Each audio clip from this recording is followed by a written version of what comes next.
ये चित्र बनाना है आपको, मैं जो समझा रहा हूं तरबूज वाला, ठीक है। ये है आपका चैप्टर 4 अध्याय 4। अध्याय 3 में हमने पढ़ा था डाल्टन का परमाणु मॉडल, और डाल्टन ने यह बताया कि जो परमाणु है वो कैसा है, सूक्ष्मतम है। सूक्ष्मतम है तो सूक्ष्मतम तो है, बिल्कुल ठीक है, आज भी सूक्ष्मतम ही मानते हैं उसको, परंतु उसने एक बात बोला था कि परमाणु जो है वो कैसा है, अविभाज्य है। अविभाज्य, अविभाज्य का मतलब हुआ कि हम परमाणु को और अधिक कणों में नहीं तोड़ सकते।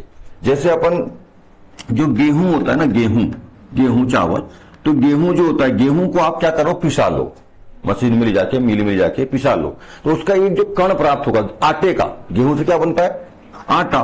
गेहूं को अपन पिसाएंगे तो क्या बनेगा, आटा बनेगा। चावल ले लो, गेहूं ले लो, कोई भी ईंटे का बारीक कण ले सकते हैं, बहुत पिसा हुआ। आटे का एक कण हमने लिया। अब ये आटे का एक कण, वैसे तो आटे का एक कण प्राप्त करना या हमको उसमें से एक कण को अलग करना ही बहुत मुश्किल वाला काम है। हम सामान्य हम लोग सामान्य तरीके से नहीं कर सकते, उसको किसी वैज्ञानिक विधि से करेगा अलग बात, ठीक है, पर सामान्य तरीके से नहीं कर सकते। और उसको देखना भी बड़ा मुश्किल होगा, एक आटे के कण को देख पाना बड़ा मुश्किल। सूक्ष्म है ना, सूक्ष्म होता है। सूक्ष्म का मतलब जिसको हम अपनी खुली आंखों से नहीं देख सकते, हाँ माइक्रोस्कोप यानी सूक्ष्मदर्शी वगैरह से देख सकते हैं, अलग बात। तो आटे का एक कण, और उसको भी आपको मैं बोलूं कि आटे का एक कण निकालो और उसको और टुकड़े में तोड़ो, तो क्या संभव है, नहीं संभव। उसी प्रकार से डाल्टन ने बताया कि परमाणु सूक्ष्मतम है, बहुत सूक्ष्म होता है और अविभाज्य होता है। जिस तरह से हम आटे के एक कण को निकाल करके उसको और नहीं तोड़ सकते, आटे का जो एक कण है वो अविभाज्य होता है, उसी प्रकार से परमाणु कैसा है, अविभाज्य। किसने बताया, डाल्टन। पर उसके कुछ सालों बाद, कुछ समय बाद कुछ और वैज्ञानिकों ने इसी परमाणु पे खोजबीन किया, तो उनने पाया, बाद के वैज्ञानिकों ने, जैसे कि जे टॉमसन है ना, जे टॉमसन या थॉमसन है ना, टॉमसन, जे टॉमसन, बाद में रदरफोर्ड, नील्स बोर, ऐसे और भी कई वैज्ञानिक आए जिन्होंने ये पाया कि परमाणु को क्या कर सकते हैं, विभाजित कर सकते हैं। उन्होंने बताया कि परमाणु जो है अविभाज्य कण नहीं है। कैसा कण है, विभाज्य कण है। परमाणु विभाज्य कण है। आज हम परमाणु को क्या मानते हैं, विभाज्य कण मानते हैं। और परमाणु को न्यूनतम 3 कणों में और अधिकतम 36 प्रकार के कणों में विभाजित किया जा सकता है। कम से कम 3, अधिकतम 36। कम से कम 3 कौन है, तो कौन है इसमें, इलेक्ट्रॉन, प्रोटॉन और न्यूट्रॉन। इन 3 कणों को क्या बोलते हैं, मूल कण बोलते हैं। जैसे पदार्थ की बहुत सारी अवस्था होती है, 5 अवस्था होती है, उसमें से प्रमुख अवस्था कौन है, ठोस द्रव गैस, मुख्य अवस्था प्रमुख। वैसे ही 36 कण, किसी परमाणु में अधिकतम 36 कण हो सकते हैं। समझ में आ रही है बात, ध्यान समझना। 36 होंगे ऐसा नहीं है, किसी में 24, किसी में 20, किसी में 15, किसी में अधिकतम 36 हो सकते हैं, और कम से कम 3 होना चाहिए।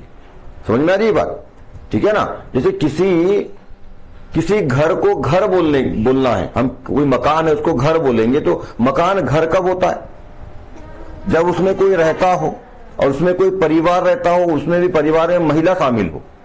या इसको अपन ऐसा समझे कि किसी मानव को अपन मानव कब बोलेंगे मानव या इंसान, उसमें 3-4 चीजें खास होनी चाहिए। सबसे पहले उसके अंदर प्राण हो, प्राण या जान अपन बोलते हैं, आत्मा, प्राण जान आत्मा उसमें होनी चाहिए, सबसे पहली बात। दूसरी बात, उसके अंदर क्या हो, हृदय हो, है ना। आपको मालूम है ना, सबसे पहले जब हम माँ के पेट में जब जाइगोट बनता है ना, फर्टिलाइजेशन होता है, जब प्रेग्नेंट होता है, तो निषेचन होता है, फर्टिलाइजेशन होता है, उसके बाद जाइगोट बनता है, युग्मनज, भ्रूण बनता है, उसके बाद तो भ्रूण में सबसे पहला अंग कौन सा बनता है, हृदय बनता है। हृदय और जो धमनी शिरा यानी रक्त वाला जो सिस्टम है, रक्त परिसंचरण का, वो सबसे पहले बनता है। तो प्राण, सबसे पहले तो जान आना चाहिए, प्राण, जान, आत्मा, ठीक है। दूसरे नंबर पे हृदय, तीसरे नंबर पे क्या होना चाहिए, फेफड़े, है ना, क्या होने चाहिए, फेफड़े, और फिर क्या होनी चाहिए, मस्तिष्क होना चाहिए, है ना। मस्तिष्क मतलब दिमाग जिसको अपन बोलते हैं मस्तिष्क होना चाहिए। तो ये लगभग 3-4 चीजें जो है प्रमुख है। ये 3-4 चीजें यदि है तो हम उसको क्या बोलेंगे, मानव बोलेंगे, ठीक है, मानव बोलेंगे। प्राण, हृदय, फेफड़े और मस्तिष्क होना चाहिए। इसके अलावा इसके अलावा भी बहुत सारे अधिकतम कण होते हैं। आंख है, नाक है, जीभ है, कान है, बाल है, हाथ है, पैर है, और भी ऐसे बहुत सारे हमारे अंग होते हैं। उंगलियां हैं, उसमें हाथों में अंगूठे हैं, ठीक है। अच्छा, ये चार के अलावा, तीन चार, ये चार के अलावा यदि मान लो किसी आदमी का हाथ ही नहीं है एक, या दोनों हाथ नहीं है, या मान लो एक पैर नहीं है, दोनों पैर नहीं है, ठीक है, ऐसी कोई स्थिति आती, किसी की आंखें ही नहीं है, या एक आंख है, दोनों अंधी से निकली, कान अविकसित है, नाक अविकसित है, बाल नहीं निकल रहे शरीर में, क्या उसको हम इंसान नहीं बोलेंगे? बोलेंगे ना। तो कम से कम कितने होना चाहिए? चार, और अधिकतम तो कई प्रकार हो सकते हैं। सेम इसी प्रकार से परमाणु में 3 मूल कण होने चाहिए, तभी हम उसको परमाणु बोलेंगे। यदि मान लो इलेक्ट्रॉन प्रोटॉन है पर न्यूट्रॉन ही नहीं है, या न्यूट्रॉन प्रोटॉन है पर इलेक्ट्रॉन ही नहीं है, मतलब 3 में से यदि कोई भी एक कम है तो फिर वो परमाणु नहीं कहलाएगा, ठीक है। परमाणु के होने के लिए 3 मूल कण, क्या बोलते हैं इनको? मूल कण। क्या कहा जाता है इनको? मूल कण। परमाणु के 3 मूल कण होते हैं, तो ये 3 मूल कणों का होना अति आवश्यक, अति आवश्यक, केवल आवश्यक नहीं, अति आवश्यक। ये 3 मूल कण रहेंगे तभी उसको हम क्या बोलेंगे? परमाणु। जैसे ये 4 चीज रहेगी तभी वो मानव कहलाएगा, उसी प्रकार से 3 कण रहेंगे तभी क्या कहलाएगा? परमाणु। अधिकतम जो है 36 कण हो सकते हैं। तो किसी परमाणु में 22 कण, किसी में 25 कण, किसी में 15 कण, किसी में 12, किसी में 30, किसी में 34, ऐसे अधिकतम 36, कम से कम 3। और ये 3 मूल कणों के बारे में ही अपने को अच्छी जानकारी रखना है, ठीक है। बात समझ में आ गई? तो डाल्टन ने जो बताया था कि परमाणु जो है अविभाज्य है, वो अवधारणा, वो नियम है ना, वो मॉडल अब क्या हो गया? गलत साबित हो गया इन वैज्ञानिकों के आने के बाद, और इस खोज के बाद कि नहीं, परमाणु को भी और अधिकतम 36 कणों में, न्यूनतम 3 कणों में विभाजित कर सकते हैं। जब ये बात, अच्छा, सबसे पहला खोजा गया कण कौन सा था? यदि 3 मूल कणों की बात करें पर क्या हो गया? सबसे पहला खोजा गया जो कण है वो कौन है? प्रोटॉन। प्रोटॉन को पहले क्या बोलते थे? केनाल रे। केनाल रे मतलब केनाल किरण, ठीक है। रे इंग्लिश शब्द है, केनाल रे यानी केनाल किरण। इसको केनाल धन कण भी बोलते, कई सारे नाम है इसके। केनाल रे, केनाल किरण, हिंदी में बोलेंगे केनाल किरण, इंग्लिश में बोलेंगे केनाल रे। और इसको धन कण भी कहा जाता था, क्योंकि इस पर कौन सा आवेश होता है? धन आवेश होता है। इसी केनाल रे, केनाल किरण या धन कण को बाद में क्या कहा गया? बाद के समय में प्रोटॉन नाम दिया गया, ठीक है। बाद के समय ये किसने खोजा था? केनाल रे या केनाल किरण? ई गोल्डस्टीन, ठीक है। ई गोल्डस्टीन नाम के वैज्ञानिक थे। ई गोल्डस्टीन नाम के वैज्ञानिक ने 1886 में इसकी खोज की थी। एक प्रयोग किया था उन्होंने, कैथोड और एनोड लेकर के प्रयोग किया, ठीक है। वो सब 11वीं में डिटेल में आप पढ़ोगे, अभी 9वीं में उतना डिटेल में नहीं है, तो जितना है अभी इसको समझिए, फिर 11वीं में डिटेल में पढ़ेंगे इसके बारे में। 11वीं में केमिस्ट्री में आपको पहले दूसरे अध्याय में ये आपको मिलेगा, ठीक है, डिटेल में मिलेगा वहां पर, ठीक है। तो गोल्डस्टीन नाम के वैज्ञानिक ने 1886 में एक प्रयोग किया। प्रयोग में उसने केनाल रे, केनाल किरण, धन कण, एक ही नाम है, ये पर्यायवाची है, इसकी खोज की। पर बाद में फिर इसको, ठीक है, किसी और दूसरे वैज्ञानिक ने इसको नाम दिया क्या? प्रोटॉन। रदरफोर्ड ने इसको नाम दिया था प्रोटॉन, ठीक है। गोल्डस्टीन ने खोज की थी तो नाम दिया था केनाल रे, केनाल किरण, धन कण, पर बाद में इसी केनाल रे को रदरफोर्ड ने प्रोटॉन नाम दिया। और उसके ऊपर कौन सा आवेश होता है? धन, इसलिए उसके ऊपर धन। प्रोटॉन का पहला अक्षर क्या आएगा? पी, और उसके ऊपर आवेश क्या रहेगा? धन, तो पी प्लस, ऐसा उसको दर्शाते हैं, उसका संकेत है। सबसे पहला खोजा गया कण कौन सा? प्रोटॉन। उसके बाद दूसरा फिर और कण खोजा गया कुछ सालों बाद का मतलब 1900, इसको थोड़ा ऊपर कर लेते, ठीक है। 1897 के आसपास एक और कण सा इलेक्ट्रॉन की खोज हुई। इलेक्ट्रॉन की खोज किसने की थी? जे टॉमसन ने की। हम जो मॉडल पढ़ रहे हैं जे टॉमसन का मॉडल, उसी व्यक्ति ने, उसी वैज्ञानिक ने, है ना, ये 88 और ये 97, लगभग 10-11 साल बाद एक नए कण की खोज की गई। सबसे पहला खोजा गया कण कौन? प्रोटॉन। परमाणु में अधिकतम 36 कण है, जिसमें 3 मूल कण होते हैं। मूल कण में सबसे पहला खोजा गया, या परमाणु के जितने भी कण है उसमें सबसे पहला खोजा गया कण कौन है? प्रोटॉन, है ना। 1886 गोल्डस्टीन नाम दिया प्रोटॉन, किसने? रदरफोर्ड ने, ध्यान रखना। 1897 लगभग 10-11 साल बाद इलेक्ट्रॉन दूसरे कण की खोज हुई। किसके द्वारा? जे टॉमसन। इसकी खोज किसने करी? इलेक्ट्रॉन की जे टॉमसन। अच्छा, टॉमसन लिख रहे हैं ना अपन, हमारे नवी में टॉमसन दिया है, कहीं थॉमसन देता है। टॉमसन ने किया। कब किया? 1897 में किया। और उन्होंने इसको इलेक्ट्रॉन, ठीक है, इसको उन्होंने क्या बोला था, ऋण कण बोला था। जैसे यहां पे धन कण बोला गया है, इसको ऋण कण, और इसको एक और नाम दिया गया था कैथोड। इसको क्या बोला गया था, एनोड किरण, इसको बोला गया था कैथोड किरण, कैथोड किरण या कैथोड रे, ठीक है। इसमें बोलेंगे तो क्या बोलेंगे, रे, एक्चुअली RAY रे होता है, इसको हिंदी में रे ऐसा लिखते हैं।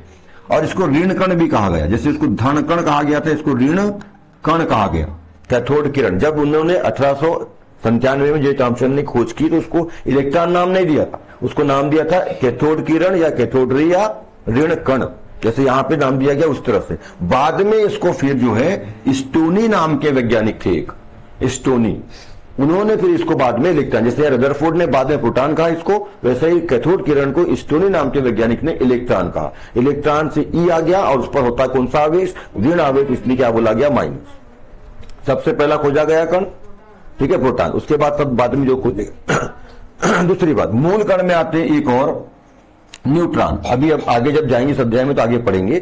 न्यूट्रॉन की खोज 1932 में, न्यूट्रॉन की जो खोज है 1932 में चैडविक नाम के वैज्ञानिक ने की थी, चैडविक नाम के वैज्ञानिक, 1932 में, ठीक है। और न्यूट्रॉन पर कोई भी आवेश नहीं होता, और न्यूट्रॉन का कोई पुराना नाम नहीं, जैसे इनका है कैथोड किरण, इसका है केनाल किरण, कैथोड किरण, ऐसा कोई पुराना नाम उसके ऊपर नहीं है। और न्यूट्रॉन का पहला अक्षर एन है, इसलिए इसका संकेत एन है। और न्यूट्रॉन का मतलब न्यूट्रल यानी उदासीन, इसके ऊपर कोई भी आवेश नहीं होता है, इसलिए इसके ऊपर क्या लगाते हैं, जीरो।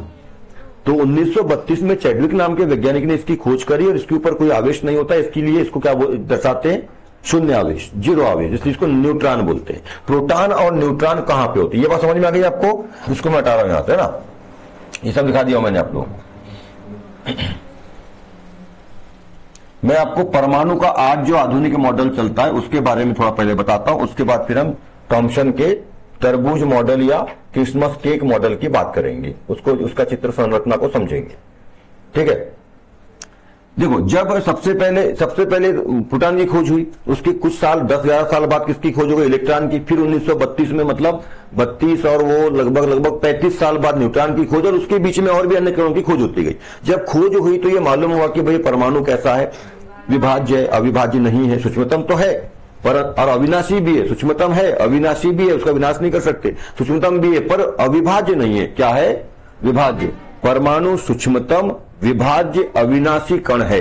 आज की धारणा क्या है परमाणु के लिए, परमाणु की धारणा क्या है, नियम क्या है परमाणु के लिए, परमाणु सूक्ष्मतम है, विभाज्य है, अविभाज्य नहीं है, विभाज्य है और अविनाशी। अविनाशी मतलब उसका विनाश नहीं कर सकते, उसको बर्बाद नहीं कर सकते। हमने अध्याय 3 में द्रव्यमान संरक्षण का नियम पढ़े हैं।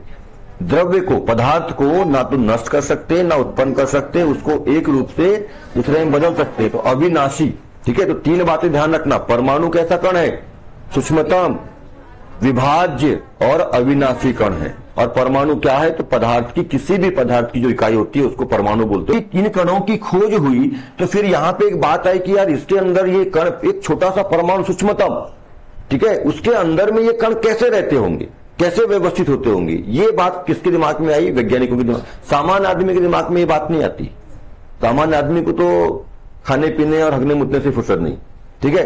ये वैज्ञानिक लोगों के दिमाग में ये बात आई कि भाई ऐसा कैसी व्यवस्था होगी अंदर, मतलब एक सूक्ष्म सा कण है, कौन, परमाणु, उसके अंदर भी अधिकतम 36 कण कैसे हो सकते हैं। तो उन्होंने फिर उसको और खोजबीन किया, उसको सूक्ष्मदर्शी या जो भी और बड़े बड़े माइक्रोस्कोप होते हैं, इलेक्ट्रॉनिक माइक्रोस्कोप, उसके माध्यम से देखा और उन्होंने पाया कि जो है बीचों बीच में एक संरचना होती है, थोड़ा सा मैं बड़ा बनाता हूं, बीचों बीच में संरचना होती है, केंद्रीय भाग होता है, परमाणु के बीचों बीच में केंद्रीय भाग होता है जिसके अंदर में प्रोटॉन और न्यूट्रॉन पाए जाते हैं। इस केंद्रीय भाग को बोलते हैं नाभिक। इस केंद्रीय भाग को क्या बोलते हैं, नाभिक, ठीक है, नाभिक बोलते हैं। जैसे मानव शरीर का केंद्र भाग क्या होता है, नाभि, बोमली बोलते हैं अपन सामान्य भाषा में, नाभि होता है ना, केंद्रीय भाग है ये। यदि कोई आदमी हमको ऐसा हाथ या एक उंगली में, या सब भगवान कृष्ण ने एक उंगली में वो तो उठाया था, कौन सा पर्वत, गोवर्धन पर्वत उठाया था ना एक उंगली में, ऐसा उसके सेंटर में उंगली रखी थी, वहां भी साइंस है। ने क्या किया था, गोवर्धन पर्वत के सेंटर को पकड़ा था, क्योंकि याद रखिए किसी भी पदार्थ का जो कुल भार है वो कहां होता है, उसके केंद्र पर होता है, किसी भी पदार्थ का कुल भार उसके सेंटर में, उसके केंद्र पर होता है। और यदि आप केंद्र को पकड़ लो और उसकी उंगली से उठाओ तो उस पूरी वस्तु को आप उठा सकते हो। और यही वाला साइंस प्रयोग किया था किसने? भगवान कृष्ण ने, है ना। और पूरे गोवर्धन पर्वत को उंगली में उठा लिया था, सब लोगों को बोला आ जाओ यहां पे रहो। इंद्र भगवान बारिश बहुत करा रहे थे, तो आपको मालूम है वो कहानी, ठीक है। हाँ, तो मनुष्य का नाभि होता है उसका केंद्रीय भाग। यदि कोई आदमी को उंगली में ऐसा नाभि में हमको पकड़े और ऐसा उठा ले तो उठा लेगा वो। तो जैसे मनुष्य के केंद्रीय भाग को नाभि बोलते हैं, है ना। आप लोगों ने अभी हम आगे 5वें अध्याय में स्कूल में आप लोगों ने पढ़ लिया होगा, ठीक है। तो हमने पढ़े हैं क्या? जंतु कोशिका, पादप कोशिका। ये कौन सी कोशिका है? गोल वाली जंतु कोशिका। जंतु कोशिका के बीचों बीच में हमने एक चीज पढ़े थे, केंद्रक। किसी भी वस्तु के केंद्रीय भाग को क्या बोलते हैं? केंद्रक। जीवों में, मतलब कोशिका की बात करें, कोशिका के केंद्रीय भाग को केंद्रक बोलते हैं, परमाणु के केंद्रीय भाग को नाभिक बोलते हैं, आदमी के केंद्रीय भाग को नाभि बोलते हैं। और कोई व्रत है, हम व्रत पढ़ते हैं सर्कल, उसके केंद्रीय भाग को क्या बोलते हैं? केंद्र बोलते हैं। आप यहाँ पढ़ने लिखने के लिए नहीं आ रहे हो, आप यहाँ समझने के लिए आ रहे हो। तो ध्यान दो, समझ में कब आएगा? जब शांत रहोगे, ध्यान दोगे, तब बात समझ में आएगी और तब आपका पढ़ने का सार्थक मतलब रहेगा, ठीक है। तो यहां ध्यान दो, इसलिए मैं इतने एग्जाम्पल बता रहा था कि आपके दिमाग में कॉन्सेप्ट जाए कि अरे यार केंद्रीय भाग को क्या क्या बोलते हैं, किस किस में, ठीक है। तो परमाणु का केंद्रीय भाग है तो नाभिक, कोशिकाओं का केंद्रीय भाग है तो केंद्रक, वृक्क का केंद्रीय भाग है तो केंद्र, और मानव का केंद्रीय भाग है तो नाभिक, ठीक है। ऐसे याद रखिए इसको। अलग सब केंद्रीय भाग ही होते हैं पर उनको अलग अलग जगहों पर अलग अलग नाम दिया जाता है। तो परमाणु के केंद्रीय भाग को नाभिक बोलते हैं, उसमें प्रोटॉन और न्यूट्रॉन पाए जाते हैं, ठीक है। परमाणु के केंद्रीय भाग यानी नाभिक के बाहर ऐसी कुछ गोल वृत्ताकार संरचनाएं होती है। इन संरचनाओं को कक्षा कहा जाता है। कक्षा बोलिए चाहे कक्ष बोलिए, इसे बोलते हैं इसको ऑर्बिट। यहां कक्षा का मतलब क्लास नहीं है ना, क्या है? और सॉरी, ऑर्बिट, ऑर्बिट है। यहां कक्षा का मतलब क्लास नहीं, जैसे आपकी कक्षा लगी हुई है, क्लास नहीं है। यहां पे कक्षा का मतलब मार्ग है, मार्ग, रास्ता। जैसे हम बोलते हैं सूर्य के आसपास पृथ्वी अपनी कक्षा में घूमती है, पृथ्वी के आसपास चंद्रमा अपनी कक्षा में घूमता है। कक्षा का मतलब रास्ता, नॉट क्लास, ठीक है, रास्ता, है ना। कक्षा या कक्ष इसको बोलते हैं ऑर्बिट, नाभिक। ये कक्षा या कक्ष में इलेक्ट्रॉन जो है पाए जाते हैं। इलेक्ट्रॉन कहां पाए जाते हैं? बाहर, कक्षा या कक्ष में, है ना। नाभिक के बाहर कक्षा में पाए जाते हैं या कक्ष में पाए जाते हैं। और इलेक्ट्रॉन घूमते रहते हैं, कोई इधर घूमता है दक्षिणावर्त यानी क्लॉकवाइज, तो कोई इलेक्ट्रॉन एंटी क्लॉकवाइज मतलब वामावर्त घूमता है, ठीक है। जरूरी नहीं है कि सब एक ही दिशा में घूमे, कोई इधर तो कोई इधर। जैसे मैंने आपको बताया था इसके पहले भी कभी शायद, इसको मैं हटाता हूं यहां से, ठीक है, कि जैसे सूर्य है, सूर्य के कितने ग्रह हैं? 8 ग्रह। सूर्य के 8 ग्रह, बीच में क्या है? पृथ्वी, बुध, शुक्र, पृथ्वी, मंगल, शनि, बृहस्पति, अरुण, वरुण, 8 है ना। यूरेनस, नेपच्यून बोलते लास्ट वाले।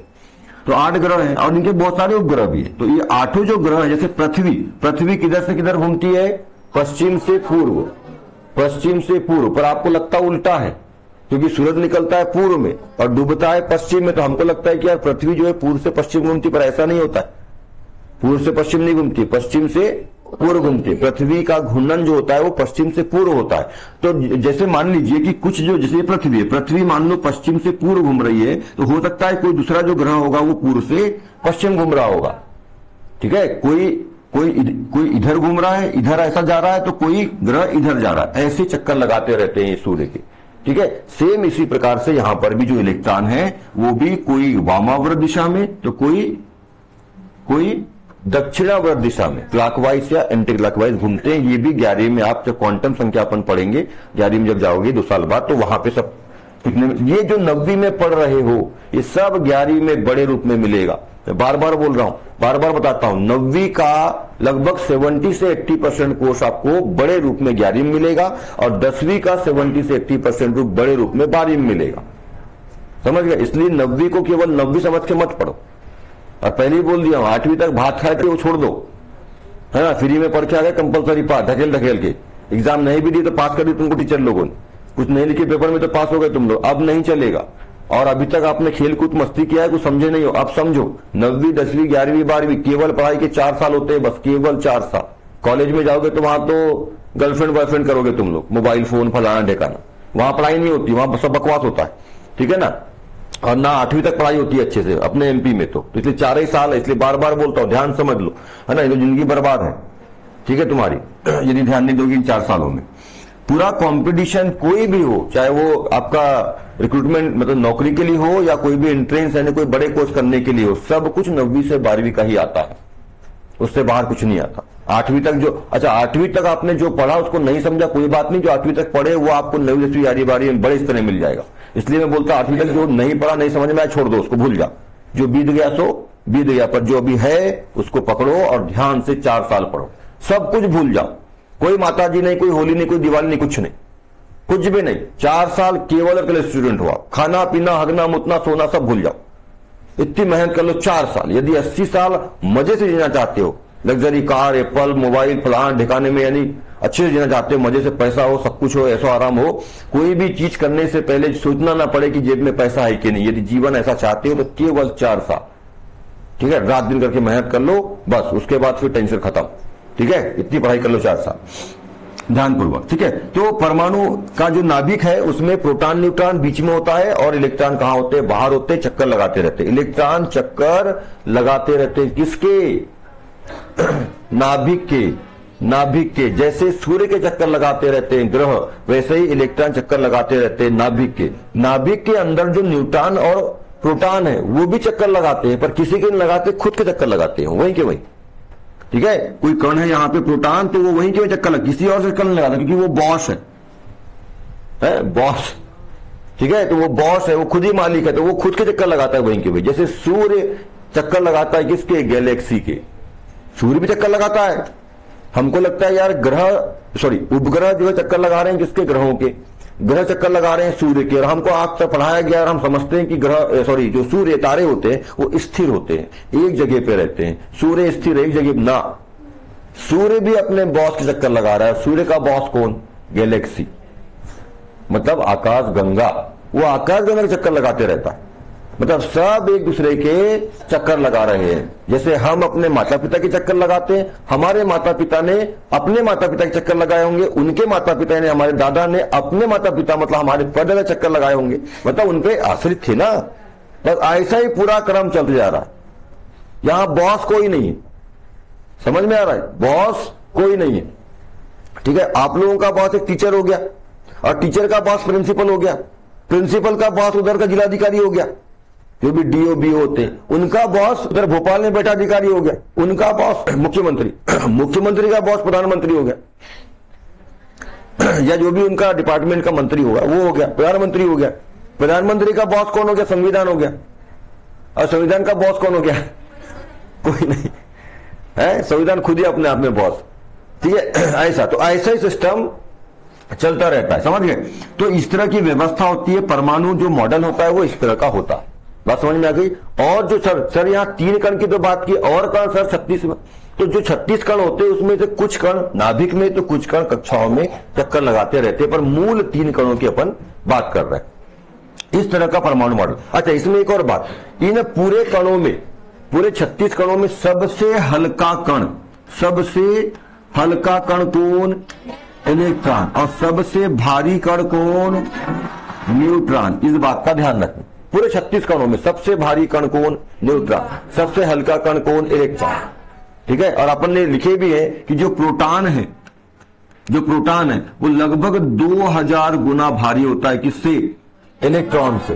प्रोटॉन है ना, प्रोटॉन 2000 गुना, ये ज्यादा है पर आपकी पुस्तक 2000 दिखाए तो मैं वही बता रहा हूं। प्रोटॉन लगभग 2000 गुना भारी होता है, किससे, इलेक्ट्रॉन से। और जब प्रोटॉन 2000 गुना भारी है तो मैं आपको बता दूं कि जो न्यूट्रॉन होता है ना वो प्रोटॉन से डबल भारी होता है, तो 4000 गुना मान लो हिसाब से। तो सबसे भारी कण कौन है, न्यूट्रॉन, और सबसे हल्का कौन है, इलेक्ट्रॉन। तो इलेक्ट्रॉन सबसे हल्का कण है, इतना हल्का कि लगभग उसको आप नगण्य मान लो, उसका भार होता ही नहीं है ना, लगभग, ठीक है। मतलब होता है पर इतना कम होता है कि बहुत बहुत बहुत कम होता है, ठीक है। इसका जो द्रव्यमान है वो 9.1 गुणित 10 पर -31 की घात किलोग्राम, इतना होता है, बहुत बहुत बहुत -31 की घात, बहुत कम होता है द्रव्यमान इसका, ठीक है। भारी, बहुत कम भारी होता है, ठीक है। ऐसा तो लगभग नहीं बोल दो, इसलिए अपन ने कल शायद लिखे भी थे कि इलेक्ट्रॉन पर बहुत बहुत कम अर्थात नगण्य भार होता है ना, वजन होता है उसका, ये ध्यान रखें। सबसे भारी कण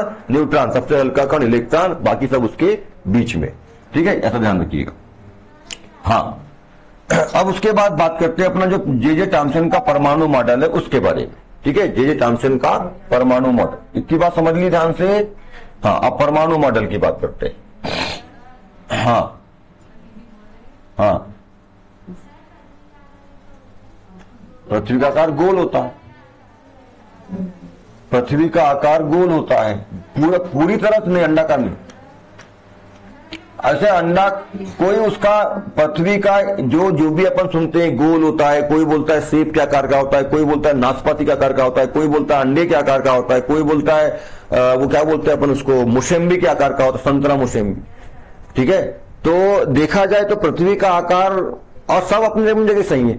सभी जो अवधारणाएं हैं कि कोई बोलता है अंडाकार है, कोई बोलता है कि संतरे के आकार का है, कोई बोलता है सेब के आकार का है, कोई बोलता है नहीं गेंद फुटबॉल के आकार का है, तो सबका अपना अपना कॉन्सेप्ट है, सब अपने अपनी जगह सही भी है। हाँ, आएगा तो गोलाकार। जे मैं बता रहा हूं अभी एक मिनट, जे थॉम्सन का परमाणु मॉडल, ये आप इसको क्या बोलते बोलो, ये पृथ्वी का एक तरह का मॉडल, पृथ्वी को समझाने के लिए, पृथ्वी को समझने के लिए, कहां कहां जल है, कहां कहां पृथ्वी, कहां कौन सा देश स्थित है, ये सब दिखाने। इसके ऊपर कुछ अदृश्य रेखाएं हैं, मतलब जो पृथ्वी पर एक्चुअली नहीं है, पर इसके अध्ययन की सुविधा के लिए यहाँ पे रेखाएं हैं, कुछ खड़ी रेखाएं, कुछ आड़ी रेखाएं, जिनको देशांतर और अक्षांतर रेखाएं बोलते हैं, सामाजिक ज्ञान में आपने पढ़ा है। अब हमको लगता है पृथ्वी ऐसी चिकनी और गोल होगी, ऐसा बिल्कुल भी नहीं, ये उबड़ खाबड़ है। ठीक है, उबड़ खाबड़ है, उसका कोई निश्चित आकार नहीं। अच्छा, आकार बदलते भी रहता है इसका, पर लाखों वर्षों के बाद, क्योंकि पृथ्वी क्या है, सूर्य के आसपास जो है हवा में, सूर्य का निर्वात या वायु जैसा, निर्वात में नहीं, सॉरी वात में, वात मतलब वायु, पृथ्वी के आसपास वायुमंडल है ना, है कि नहीं, है ना। पृथ्वी के आसपास कई किलोमीटर तक वायुमंडल फैला हुआ है, मतलब ये हवा में घूम रही है, हवा में घूम रही है, इसके आसपास हवा भी, और हवा में खाली लटकी हुई है, आकाश में लटकी पृथ्वी, मालूम है ना आपको। उसमें कोई खूटा खाटा गाड़ के रखे आपने, कोई शेषनाग विषनाग नहीं है वहां। ठीक है, ऐसा पुरानी कथाओं में मिलता है कि नहीं, शेषनाग में पृथ्वी अटकी है, कोई शेषनाग दिखा कभी शेषनाग? हाँ, पर कोई ना कोई बल है, उस शेषनाग को नाम कन्वर्ट कर दिया गया है साइंस में, और उसको बोलते हैं गुरुत्वाकर्षण।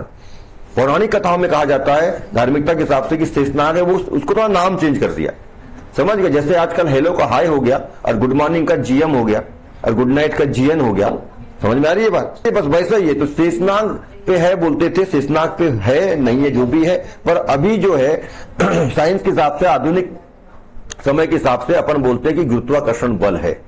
आप उस शेषनाग गुरुत्वाकर्षण बल समझ लो, नाम चेंज कर दिए उसका, बस, और क्या है, समझ गया। जैसे सरस्वती माता पहले एक देवी के रूप में सफेद साड़ी, वीणा, एक दो हाथ में वीणा, एक हाथ में पुस्तक, यानी वेदों का को लिए हुए जो है वो होती थी, और पुस्तकों का यानी पढ़ाई का संगीत से बड़ा गहरा रिश्ता है। इसलिए मैं कभी कभी अब ध्यान रहता है जल्दीबाजी में, इसलिए बजाता नहीं, तो यहाँ म्यूजिक सिस्टम लगा के रखा हूं मैं।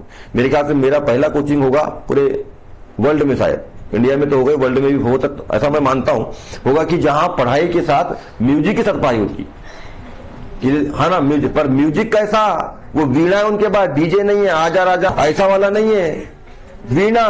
ये तो अपने आप तो छत्तीसगढ़ी में बजता है डीजे, है कि नहीं, कुंदीना सरकाओ राजा, सीधे अंदर आओ राजा, ऐसे गाने, ऐसा गाने में पढ़ाई नहीं होती है, ऐसे में तो बर्बादी होती है, ऐसे नहीं बजाना। हो गया बिल्कुल सोलो और मेडिटेशन वाले, मतलब ध्यान लगे ऐसा वाला साउंड।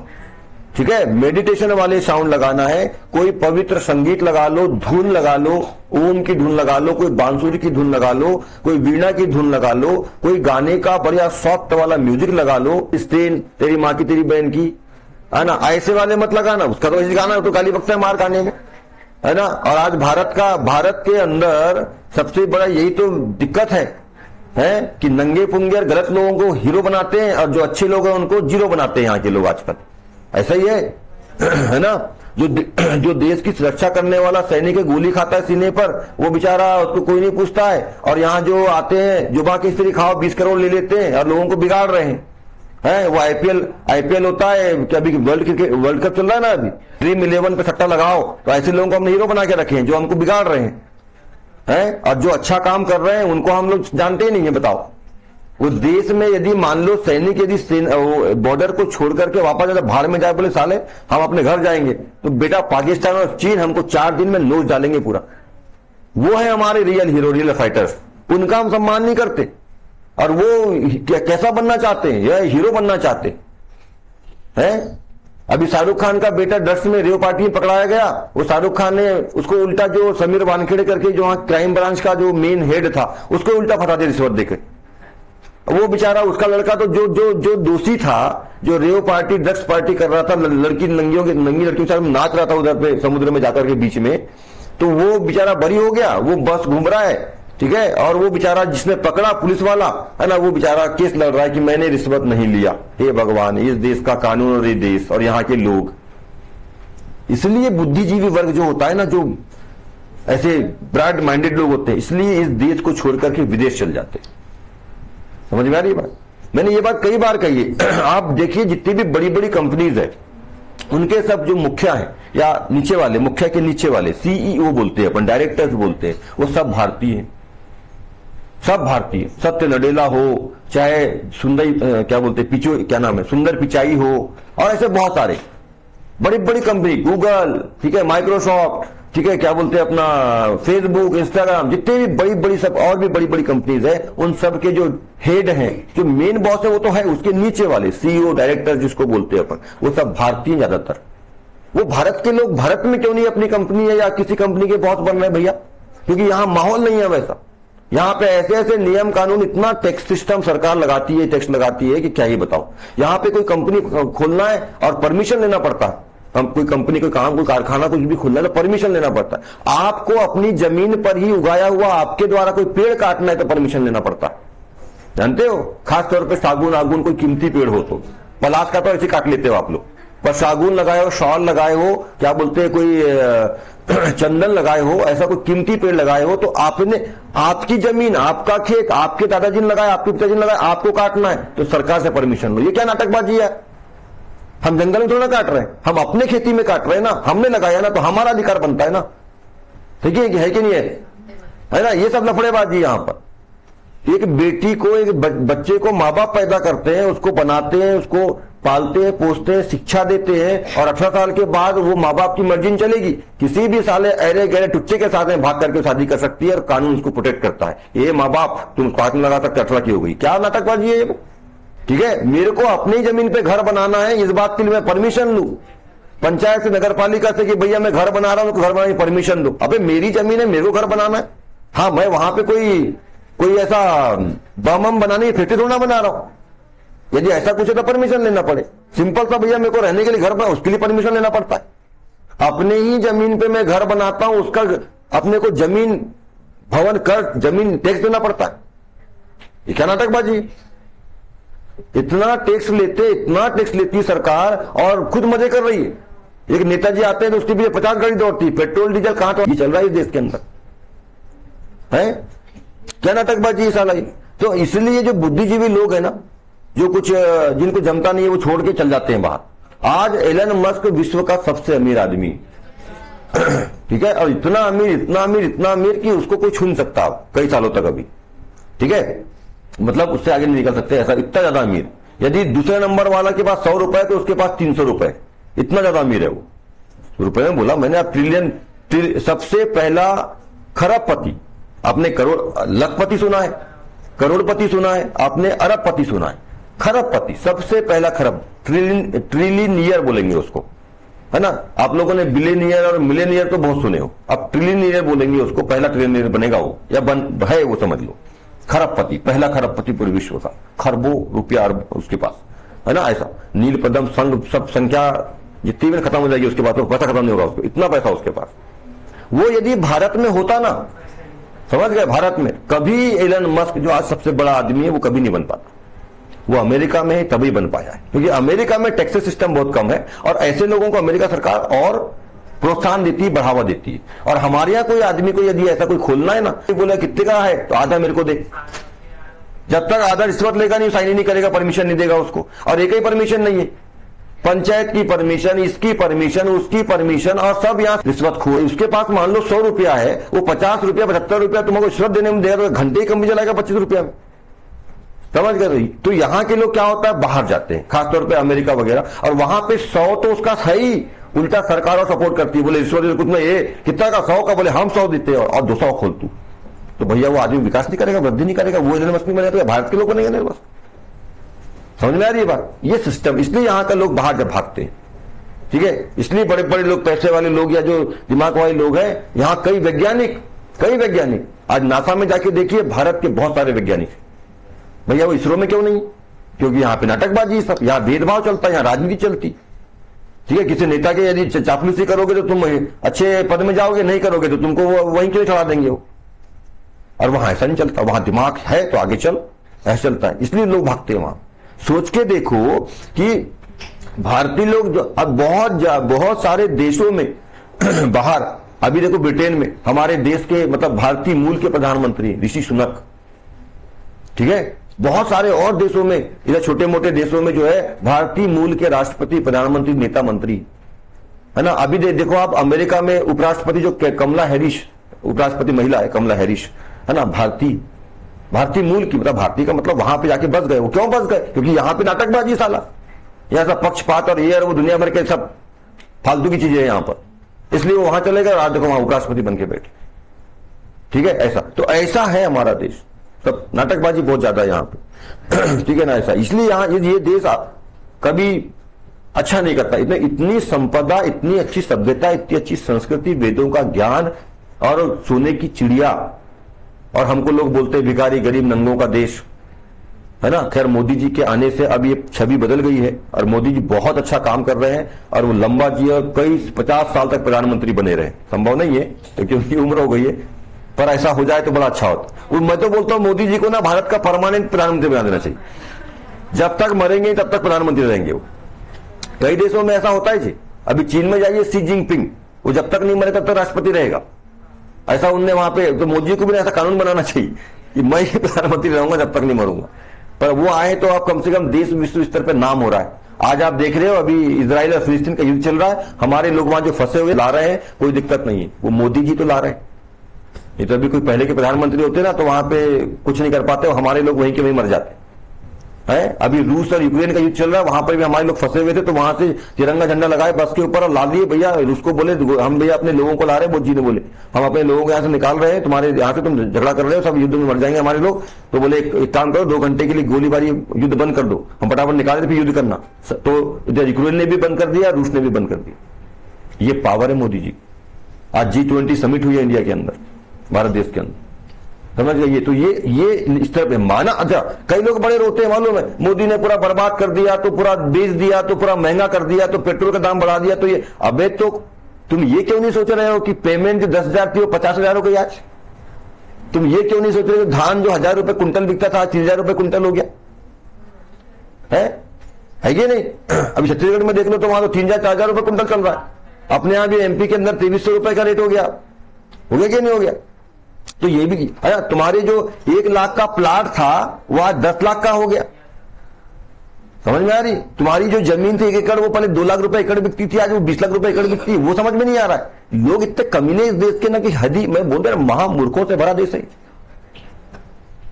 सामान्य लोग खासतौर 140 करोड़ लोगों में 20 करोड़ तो समझते हैं, पर 120 महामूर्ख लोग, ठीक है। ऐसा तो क्या वो नहीं देखेंगे? बस मोदी ने ऐसा कर दिया है। जितना लोगों को तनख्वाह नहीं मिलती उससे ज्यादा पेंशन मिलती लोगों को, और वही पेंशन वाले मोदी को गाली बकते रहते हैं। जितने लोगों को तनख्वाह नहीं मिलती है, नए फ्रेशर लोगों को तनख्वाह नहीं मिलती, ज्यादा पेंशन मिलती है। इसके दादाजी को पेंशन मिलती होगी अभी लगभग 25,000 रुपया। अभी नया पुलिस में को लग जाए 20, उसको 40,000 तनख्वाह नहीं है, 20,000 तनख्वाह है उसकी। ये सिस्टम है और मोदी को गाली बकने चलेंगे लोग। बड़े खतरनाक लोग हैं जी इस देश के, इतने खतरनाक हैं कि बता रहा हूं ना, ये कोबरा नाग और एनाकोंडा नाग से भी खतरनाक लोग हैं यहाँ के। हाँ, शेर से भी खतरनाक लोग हैं यहाँ के भारत देश के अंदर। इसलिए हमारा देश ना तरक्की भी और वृद्धि नहीं, इतना सर्वसंपन्न, सभी संपदाओं से, सभी प्राकृतिक संसाधन से, ठीक है, सोने से, चांदी से, हीरे मोती, सोने की चिड़िया बोलते हैं।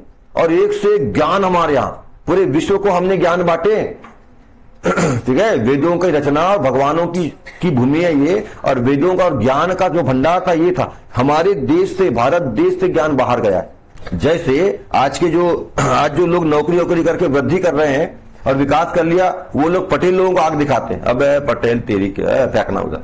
तो याद रखो तुम उसी पटेल से आज बने हो, उसी पटेल के घर में काम करते थे पहले, तो आंख मत दिखाओ, बाप बाप होता है।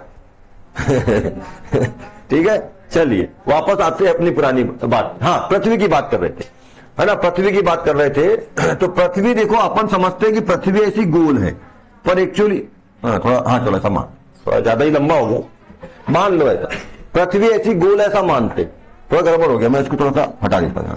पृथ्वी ऐसी गोल है ऐसा हम मानते हैं, पर एक्चुअली पृथ्वी ऐसी गोल नहीं है।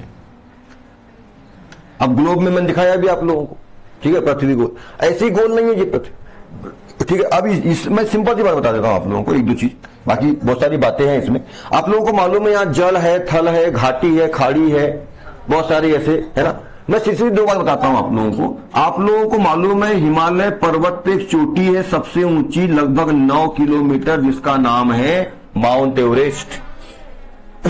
ठीक है, सबसे ऊंची चोटी 9 किलोमीटर, ठीक है। ठीक है, ये तो पर्वत चोटी की बात हो गई, हिमालय पर है। और कहां पे पाई जाती है ये? नेपाल में, भारत में नहीं है, नेपाल है। हिमालय पर्वत बहुत ज्यादा फैला हुआ है पूरा। पहले नेपाल में, मतलब ये है लगभग 9 किलोमीटर ऊंची है। इसके अंदर एक ये तो हो गया ऊंचा भाग। पृथ्वी का सबसे गहरा भाग जो है, इसको मैं थोड़ा छोटा कर देता हूं तो थोड़ा गड़बड़ हो जाएगा। पृथ्वी का सबसे छोटा भाग, ये सॉरी गहरा भाग जो है, ये केंद्र है पृथ्वी का, तो केंद्र तक तो नहीं है, केंद्र तक नहीं है, पर समझ लें थोड़ा सा ऐसा, है ना। ये है 11 किलोमीटर, इसका नाम है मेरियाना गर्त। क्या नाम है? मेरियाना गर्त, या चैलेंजर गर्त भी बोलते हैं इसको, मेरियाना गर्त। गर्त मतलब गड्ढा, मेरियाना गर्त। और ये है माउंट एवरेस्ट, माउंट एवरेस्ट, है ना। और ये है मेरियाना गर्त, ये 11 किलोमीटर है। ये प्रशांत महासागर में है, एक गड्ढा है, जिसको अपन डोह बोलते हैं ना, नदियों में डोह होता है ना, गड्ढा, ऐसा गड्ढा, वैसा एक गड्ढा है पृथ्वी के अंदर। 11 किलोमीटर, 11 किलोमीटर, समझ गए? 11 किलोमीटर, कोई कुआं नहीं बना आज तक 11 किलोमीटर का, ऐसी एक गड्ढा है मेरियाना गर्त। और ये अब बताओ, ऐसे और बहुत सारे इसके ऊपर में हिमालय पर्वत और कई सारी चोटियां हैं, कई सारे गहरे गहरे समुद्र हैं, तो भैया पृथ्वी गोल कैसे हो? पर क्या किया गया है, जो क्या किया गया है, ऐसा समझना, ऐसा मान लिया गया है, ये माउंट एवरेस्ट को उठा करके यदि अपन इसके अंदर डाल दें, समझ गए, ये उबरा भाग है, ये गड्ढा है, तो ये इसको उठा के इसके ये 11 किलोमीटर 9 किलोमीटर घुसड़ दो उसके अंदर, ठीक है, तो 2 किलोमीटर बच गया बस, ठीक है। जितने समुद्र के गहरे गड्ढे, उनकी ये उठे वाले इस पर्वतों को यहां पे घुसड़ दो, ऐसा उनको पूरा मैनेज करके, है ना, एक क्या बना दिया गया है, ऐसा मान लिया गया है कि यदि सभी गड्ढों को, जो ऊंचे भाग हैं, जितने ऊंचे भाग है उनसे सभी गड्ढों को भर दिया जाए तो लगभग पृथ्वी का ऐसा आकार प्राप्त होगा। और ऐसा मान लिया गया है कि पृथ्वी गोल है। पर एक बात और है, ऐसा पढ़ते हैं अपन की पृथ्वी जो है अपने ध्रुवों पर कैसी है, चपटी है। पृथ्वी ध्रुवों पर चपटी है, ठीक है, रख दो वहीं पर, मैं ले लूंगा, नीचे रख दो। पृथ्वी ध्रुवों पर कैसी है, चपटी है, मतलब थोड़ी चपटी है। मतलब इसका मतलब यह हुआ कि इसकी यहां की त्रिज्या यदि मान लीजिए 10 किलोमीटर है, तो इसकी ये ध्रुवों वाली त्रिज्या है 9 किलोमीटर, ऐसा मान लीजिए, थोड़ा कुछ किलोमीटर, लगभग 20-30 किलोमीटर का अंतर है। ये 20-30 किलोमीटर ध्रुव की त्रिज्या है वो कम है, इधर ज्यादा है। तो भैया फिर ये तो सेप वाली आकार हो गया या मुसेम्बी वाला आकार हो गया। तो यदि किसी ने कहा है कि सेप या मुसेम्बी के आकार है, तो वो भी गलत नहीं है, सही है। ऊपर कौन सा ध्रुव होता है, उत्तरी ध्रुव होता है, और नीचे कौन सा ध्रुव होता है, दक्षिणी ध्रुव। ध्रुवों पर कैसी है, चपटी। तो यदि कोई बोलता है कि ये मुसम्बी के आकार की, सेब के आकार की, तो बिल्कुल सही है। कोई बोलता है फुटबॉल के आकार की, तो वो भी ठीक है। तो एक्चुअल आकार जो अपन बोलते हैं कि अगर गोल है, गोल तो है पर बिल्कुल गोल नहीं है, थोड़ी ऊपर खापर गोल है, पर हम ऐसा मान लेते हैं और गोल बना लेते हैं। बात समझ में आ गई? चलो अब मेन फटाक से 2 मिनट में समझो थॉमसन का परमाणु मॉडल और चित्र बनाना। हम लेकर चल रहे हैं यहां पे तरबूज मॉडल।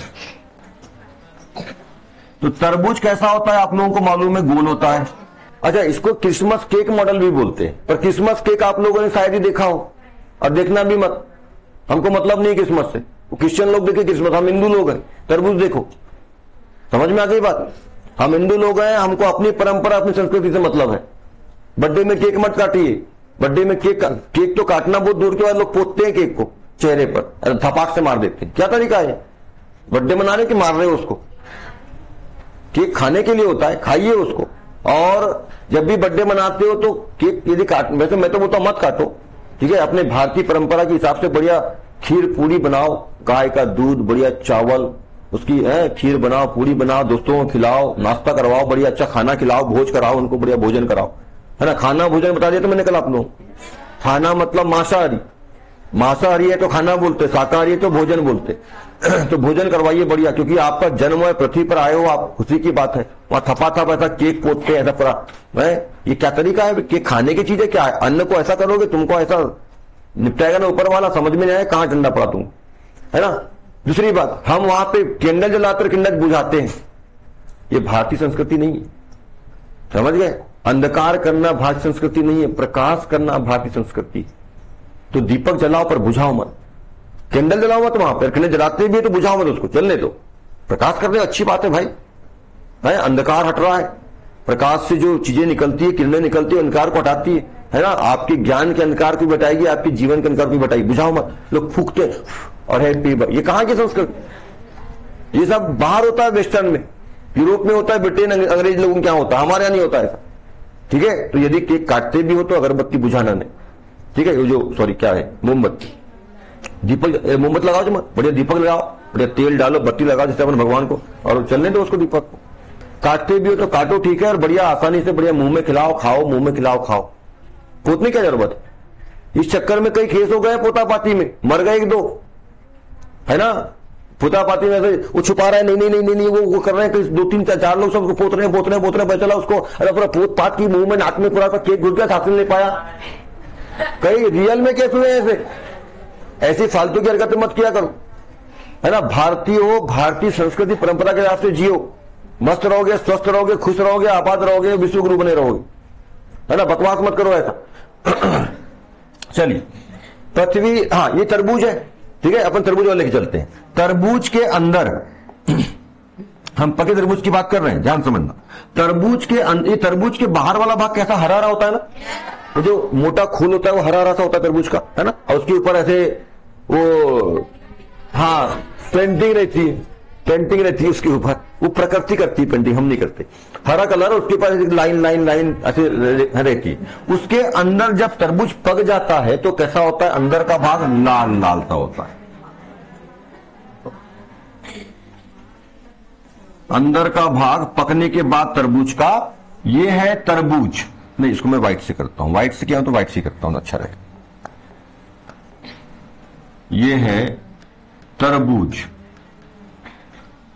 ये जो अंदर का लाल भाग है, ये अंदर वाला, ठीक है, ये अंदर का जो लाल भाग, ये तरबूज है, ये अंदर का लाल भाग जो है तरबूज का क्या बोलेंगे उसको अपन? लाल भाग, है ना। तरबूज ऊपर लिख दिया हूं तो मैं बोल देता हूं लाल भाग। ये लाल भाग को ही क्या कहा थॉमसन ने?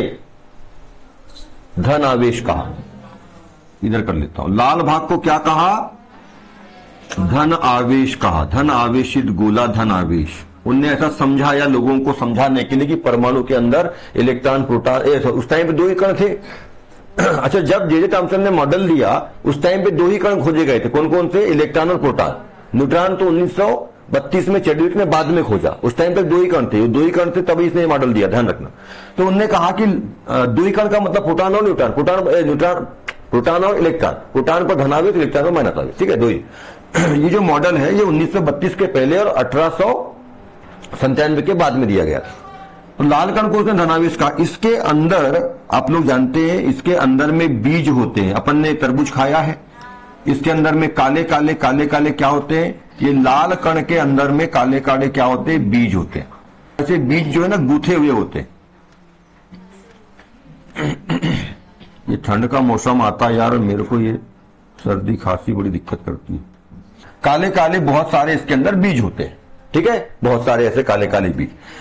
ये काले जो बीज है, इन काले बीजों को थॉमसन ने क्या कहा? काले बीज, बीज में कौन सी मात्रा आएगी? ऐसी काले बीज। इन काले बीज को उन्होंने कहा कि ये ऋण कण है या ऋण आवेश है, और ऋण आवेश का मतलब क्या हुआ जी?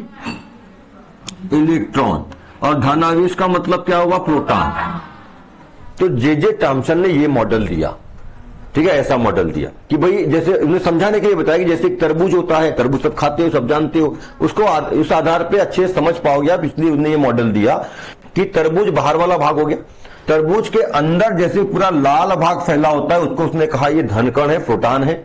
धनकण का मतलब प्रोटॉन, धन आवेश मतलब प्रोटॉन है। उसके अंदर जैसे काले काले बीज गूथे हुए, धसे हुए, फंसे हुए रहते हैं, उस प्रकार से इलेक्ट्रॉन यानी ऋण आवेश फंसे हुए रहते, ऐसा उन्होंने बताया। और इस तरह समझाया कि परमाणु के अंदर जो प्रोटॉन और इलेक्ट्रॉन है इस प्रकार से व्यवस्थित होते हैं। ये उस टाइम पे उन्होंने बताया, पर बाद में ये सही साबित नहीं हुआ। जैसे डाल्टन ने पहले बताया था कि परमाणु अविभाज्य है, पर बाद के वैज्ञानिक ने खोज किया और फिर मालूम हुआ कि ये विभाज्य है। उसी तरह से उसने सबसे पहला मॉडल, ध्यान रखना, परमाणु की अंदर कणों की व्यवस्था को समझाने का सबसे पहला मॉडल दिया जे थॉम्सन। इसको प्लम पुडिंग मॉडल भी कहा जाता है इंग्लैंड के हिसाब से।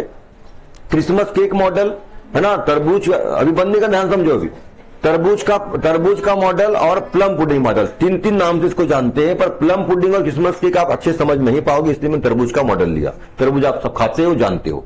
जैसा लाल भाग है अंदर फंसा हुआ वो धनावेश है बोला, और जो बीज है वो ऋणावेश है बोला, पर ये मॉडल भी बाद में फेल हो गया।